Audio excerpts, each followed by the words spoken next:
এই কথা বলে জলপরি মুখ দিয়ে প্রবল হাওয়া বের করতে থাকে, আর সেই হাওয়াতে টুনি পাখি উড়তে না পেরে জলাশয়ের পাড়ে পড়ে যায়।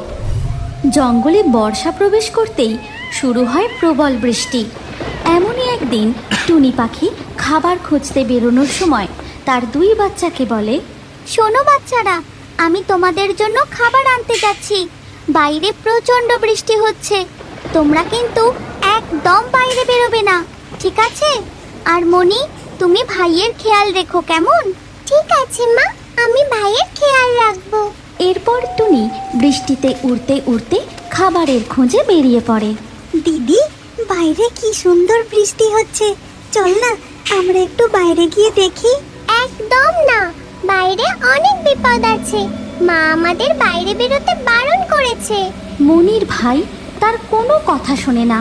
সে ঘর থেকে বেরিয়ে গাছের ডালে বসে বৃষ্টি দেখতে থাকে।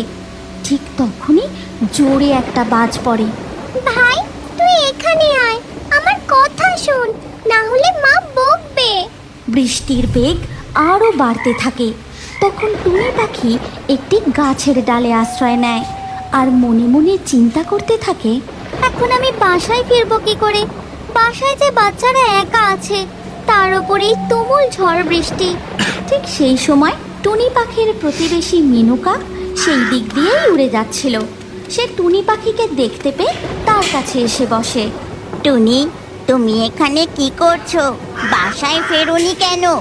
আমি তো ছোট্ট পাখি, তাই এই প্রবল ঝড় বৃষ্টিতে উড়তে পারবো না, এই জন্য বৃষ্টি কমার অপেক্ষা করছি। তার মানে তোমার বাসায় বাচ্চারা একা? আমি তোমাকে ভয় দেখাতে চাই না, কিন্তু জানো, আমাদের জঙ্গলের নদীতে এক ভয়ঙ্কর প্রাণী এসেছে। সে পাখির বাচ্চার ডিম যা দেখতে পাচ্ছে তাই খেয়ে নিচ্ছে। হ্যাঁ জানি, কালকে সকালে আমি যখন খাবারের খোঁজে বেরিয়েছিলাম তখন দেখি। তারপর টুনি মিনু কাককে ঘটনাটা বলতে শুরু করে। আমি তখন নদীর পাড়ে একটি আম গাছে বসেছিলাম, দেখি নদীর জল থেকে মাথা তোলে এক অদ্ভুত প্রাণী। তারপরেই সে ওই তো গাছের ডালে একটি পাখির বাসা, বাসাতে কচি কচি ছানার আওয়াজ পাচ্ছি। আজ এই ছানা খেয়েই পেট ভরাবো। এই কথা বলে জলপরি হাত দিয়ে জাদু করে পাখির বাসাটি নদীর পাড়ে ঠিক তার সামনে নিয়ে আসে। তারপর পাখির ছানাগুলো ধরে খেতে থাকে। আমি একটু সাহস করে চিৎকার করে বলি, কে তুমি? তুমি ওই বাচ্চাদের ছেড়ে দাও, তুমি ওদের খেও না, তুমি ওদের ছেড়ে দাও বলছি। এই কথা শুনে জলপরি টুনিকে বলে, একটুখানি পাখি, তুই আমায় হুমকি দিস? মনে রাখিস, সুযোগ পেলে আমি তোকেও ছাড়বো না, তোকে গিলে খাবো আর ঠেকুর পর্যন্ত তুলবো না।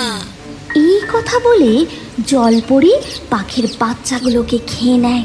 তারপর সে জাদু করে একটি বিড়ালের রূপ ধারণ করে জঙ্গলের গভীরে হেঁটে চলে যায়। বলো কি, সেই জলজ জীব রূপ পরিবর্তন করতেও পারে? আমি তো শুনেছিলাম সে শুধু জলেই থাকে, আর নদীর পাড়ে পাখির বাসা দেখতে পেলে সে শিকার করে। তখন বৃষ্টির বেগ একটু কমে এসেছে। এই দেখে টুনি পাখি মিনু কাককে বলে, মিনুকা, এবার আমি আমার বাসায় ফিরে যাই, অনেকটা দেরি হয়ে গেল গো।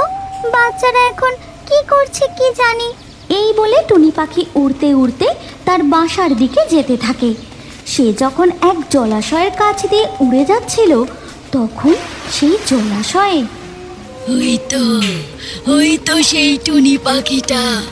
আজকে আমি ওকে ছাড়বো না, আজ আমি ওকেই শিকার করব।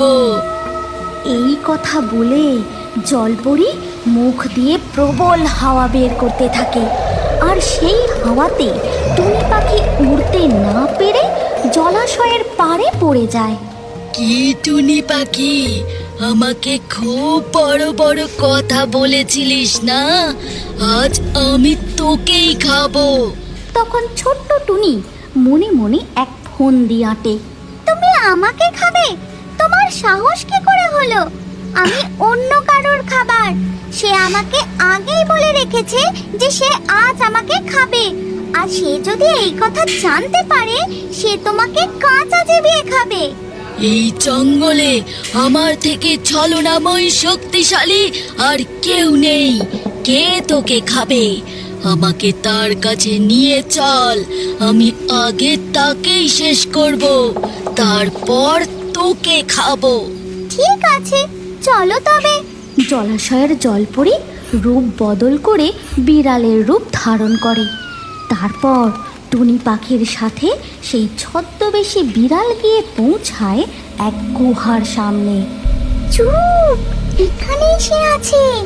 কি চুপ করব আমি? কখনো না।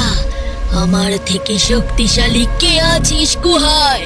বেরিয়ে আয়, আমি তোকে চিবিয়ে খাবো। ঠিক তখনই গর্জন করতে করতে বেরিয়ে আসে এক বাঘ।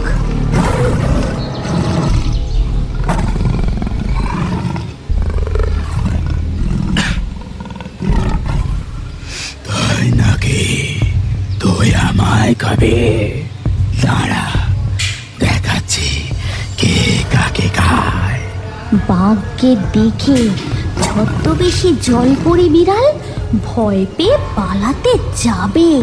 ঠিক সেই সময় বাঘ তাকে ধরে এক কামড় দিয়ে গিলে খেয়ে নেয়। আমার কাজ হয়ে গেছে, এবার আমি আমার বাসায় ফিরে যাই। এই কথা বলে টুনি উড়তে উড়তে তার বাসার কাছে ফিরে এসে দেখে তার বাসা একেবারে লণ্ডভণ্ড, আর ছানা দুটিও নেই। হায় হায় হায়, এ কি হয়ে গেল? আমার বাচ্চাগুলো কোথায় গেল? আমার বাসার এই অবস্থা কে করলো? গাছের ডালে বসে টুনি পাখি খুব কাঁদতে থাকে। ঠিক সেই সময় সেখানে আসে মিনু কাক। কেঁদো না টুনি, আমি যখন এই পথ দিয়ে ফিরছিলাম দেখি তখনও তুমি ফেরোনি। ঝড়েতে তোমার বাসা ভেঙে গিয়েছিল, আর বাচ্চারা ভয় কাঁদছে দেখে আমি তাদের আমার বাসায় আশ্রয় দিয়েছি। তুমি আমার বাসায় চলো। ধন্যবাদ মিনু কাক, আমি তো খুব ভয় পেয়ে গিয়েছিলাম। এরপর টুনি ও মিনু কাক উড়ে কাকের বাসার দিকে চলে যায়। সাপটা আস্তে আস্তে এগোতে থাকে আর মনে মনে বলে, দূরে এক পাহাড়ের উপরে ঈগল তার একটা সুন্দর বাসা বানিয়েছিল, আর বাসায় ছিল তার খুব প্রিয় 4টে ডিম, যে ডিমগুলোকে ঈগল খুব যত্ন করে আগলে রেখেছিল। একদিন ওই উঁচু পাহাড়েও এলো একটা সাপ। তারপর হাহা, ইগলি 4টে ডিম পেড়েছে। খুব মজা হবে ওর ডিমগুলো খেতে। এখন আমার 4 দিনের খাবার ব্যবস্থা হয়ে গেল। তারপর যখন ঈগল ঘুমোচ্ছিল, সাপটা আস্তে আস্তে এগোতে থাকে আর মনে মনে বলে, আরে ইগলি তো বাসার মধ্যে ডিমের পাশেই শুয়ে আছে, মনে হচ্ছে তো ঘুমোচ্ছে।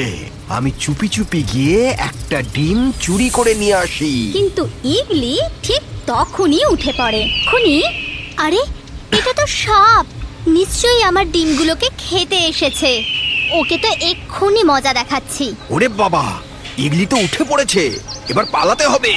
আরে পালাও সাপ, পালাও পালাও। আর কিছুদিন পরে ওই 4টে ডিম থেকে ছোট্ট ছোট্ট সুন্দর সুন্দর বাচ্চা বেরোয়। তারপর বাচ্চাদের দেখে ঈগলের খুব আনন্দ হয় আর ও আনন্দেতে উড়তে থাকে। তারপর সে ভাবলো, আমার বাচ্চাগুলোর তো খিদে পেয়েছে, আমি যাই নদীতে গিয়ে মাছ ধরে নিয়ে আসি। কিন্তু ঈগল কোনো মাছ খুঁজে পেল না। তারপর সে সাপকে দেখলো। আরে ওই যে সাপটা, ওই দিন ও আমার ডিমগুলোকে খেতে এসেছিল। আজ ওকেই খাবার বানিয়ে নিয়ে যাই। ওরে বাবা, এ তো ইগলি, নিশ্চয়ই আমাকে ধরার জন্য এদিকেই আসছে। পালাও। সাপও পালিয়ে গেল আর ঈগল কোনো খাবারই পেল না। তারপর ঈগল আবার বাসায় ফিরে এলো আর দেখলো যে তার বাচ্চারা খিদের চোটে চেঁচাচ্ছে। তখন সে মনে মনে বলল, আমাকে যে কোনো ভাবে কিছু খাবার খুঁজতেই হবে।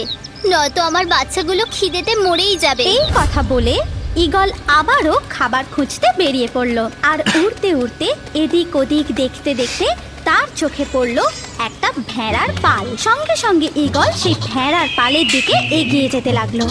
তখন ভেড়ারাও ঈগলকে দেখে ফেলেছিল আর দৌড়তে লাগলো, কিন্তু একটা ভেড়া চুপচাপ দাঁড়িয়ে কাঁপছিল। ভেড়াটাকে এইভাবে দাঁড়িয়ে থাকতে দেখে ঈগলের খুব অবাক লাগে।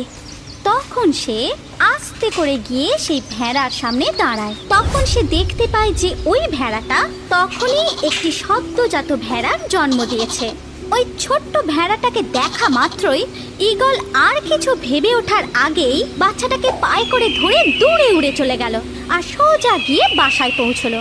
আমার আদরের সোনামণি বাচ্চারা, আমি তোমাদের জন্য খাবার নিয়ে এসেছি, আর এটা খুবই সুস্বাদু খাবার। চলো এবার খাওয়া শুরু করা যাক। ঈগলের বাচ্চাদের তখনও পর্যন্ত চোখ ফোটেনি, এই জন্য তারা খাবার দেখতে পায়নি, শুধু মায়ের আওয়াজ শুনলো আর মুখ খুললো। ঈগল ভেড়ার বাচ্চাটিকে মারতে যাবে আর ঠিক তখনই ভেড়ার বাচ্চাটা জোরে জোরে মা মা করে চিৎকার করে ডাকতে থাকলো। আর মা মা মা ভেড়ার বাচ্চাটি ঈগলের পায়ের চারপাশে কেবলই ঘুরতে থাকলো আর নিজের মুখটা ঈগলের পায়ে বারবার ঘষতে থাকলো। মা মা ওই বাচ্চাটার এমন ভালোবাসা দেখে ঈগলের মনেও মায়ের মমতা জেগে উঠেছিল, আর ঈগল তাকে হত্যা করতে পারল না। তারপর তার নাম রাখলো বুকু। এই বাচ্চার এত ভালোবাসায় আমি মমতার জালে জড়িয়ে গেছি। এবার আমি ওকে কি করে মেরে ফেলতে পারি? না, আমি ওকে মেরে ফেলতে পারি না। আজ থেকে আমি ওর নাম দিলাম বুকু। এবার আমাকে আমার বাচ্চাদের জন্য আরো কিছু খাবারের বন্দোবস্ত করতেই হবে। তাদেরকে ওখানেই ছেড়ে ও আবারও খাবার খুঁজতে গেল। আর এদিকে বুকুর মা, এবার আমি কি করব? ওই ইগলি আমার বাচ্চা খেয়ে নিয়েছে। তুই একদম কাঁদিস না, কিছুদিন পর আমরা সবাই এটা ভুলে যাব। তুই আবার একটা বাচ্চার জন্ম দিবি, তারপর সব ঠিক হয়ে যাবে। তখন অ্যালবার্টো কাকাতুয়া বলে, হ্যাঁ, তুই আর কাঁদিস না, কাঁদলে কিচ্ছু হবে না, আস্তে আস্তে সব ঠিক হয়ে যাবে। তখন থিও কাক বলে যে, এই ঈগল সুযোগ পেলেই কাউকে না কাউকে উঠিয়ে নিয়ে যায় আর তারপর তাকে মেরে খায়। তারপর আর্লো সারস বলে যে, তুমি তো জানো ভেড়া, ইগলি এরকমই করে থাকে। ও নিজের খাবারের জন্য যে কোনো কাউকে শিকার করে, বাচ্চা বুড়ো কাউকে ছাড়ে না। এবার সবকিছু ভুলে যাও তুমি। কিন্তু ওই ভেড়া মাটি কিছু ভুলতে পারে না। সে প্রতিদিন নিজের হারিয়ে যাওয়া সন্তানের জন্য কাঁদতে থাকে, তার কথা ভাবতে থাকে। এদিকে ইগলি নিজের বাচ্চাদের জন্য মাছ আনতে যেত। তখন বুকু নিজের মতন করে পাহাড়ে ঘুরে ঘুরে ঘাস খেত। নিজের বাকি ঈগল বোনেদের সাথে সে খেলা করত, ঘুরে বেড়াতো, ঘাসের ফুল তুলে নিজেকে সাজাতো। একদিন যখন বুকু নিজের ঈগল বোনেদের সাথে মিলে খেলা করছিল প্রজাপতির সাথে, তখন ওই দেখো প্রজাপতি, চলো ওদেরকে ধরা যাক। চলো। তখন ববি শকুন ওকে দেখতে পায় আর মনে মনে বলে, আরে বাবারে, এটা তো একটা ভেড়ার বাচ্চা দেখছি। এখানে ঈগলের বাচ্চাদের সাথে খেলছে। এই ব্যাপারটা ঠিক হজম হচ্ছে না, যাই গিয়ে দেখি। আর সে ওদের কাছে গিয়ে বলে, এই ঈগলের বাচ্চারা, এই ছাগলের বাচ্চাটা তোদের সাথে এখানে কি করছে? আপনি কে? আর ছাগলের বাচ্চাটাই বা কে? আমি হলাম ববি গিট, আর এটা হলো চার পে ভেড়ার বাচ্চা। কি? কিন্তু এটা তো আমাদের ভাই। এটা তোমার কোনো ভাইটাই নয়, এটা ভেড়া, আর আমি একে এখন খাবো। চলো সবাই। তারপর ববি শকুন বুকুর দিকে এগোতে থাকে। তারপর ঈগল ওখানে এসে যায় আর দুজনের মধ্যে ভীষণ লড়াই হয়। তুই চলে যা এখান থেকে ববি। তুই সরে যা ঈগল, আমি ওকে খাবো। ওরা আমার বাচ্চা, তুই ওদেরকে খেতে পারিস না। তুই চলে যা এখান থেকে। ঠিক আছে, এখন আমি যাচ্ছি, কিন্তু আমি ব্যাপারটা কিছুতেই ছাড়বো না। আমি ওকে খাবো, তবে আমার শান্তি। মা, এই ভেড়াটা কে হয়? কি বুকু? মা, আমি কি সত্যি একটা ভেড়া? হ্যাঁ বাবু, তুই একটা ভেড়া। এরপর ঈগল ওই ভেড়া শিশুটিকে সমস্ত ঘটনা খুলে বলে। তারপর বলে, এবার আমি তোকে তোর আসল মায়ের কাছে ফেরত দিয়ে আসবো, নয়তো এই ববি শকুনের থেকে তোকে বাঁচাতে পারবো না। এরপর ঈগল বুকুকে তার আসল মায়ের কাছে ছেড়ে আসে। আরে ছাগল, এটা তো তোরই বাচ্চা মনে হচ্ছে। আরে আমার বাচ্চা, আমার লাডলা। এতদিন ওই ঈগলের কাছেই ছিল আর বেঁচেও ছিল। হ্যাঁ, আমি এতদিন পর্যন্ত ঈগল মায়ের কাছেই ছিলাম, আর উনি আমাকে সত্যি খুব ভালোবাসেন। বলো, তুমি কি আমার আসল মা? হ্যাঁ বাবু, আমিই তোর আসল মা। এরপর ভেড়িটি নিজের সন্তান বুকুকে জড়িয়ে ধরে আদর করে। তারপর সবাই মিলে আনন্দ করে থাকতে শুরু করে। আজকের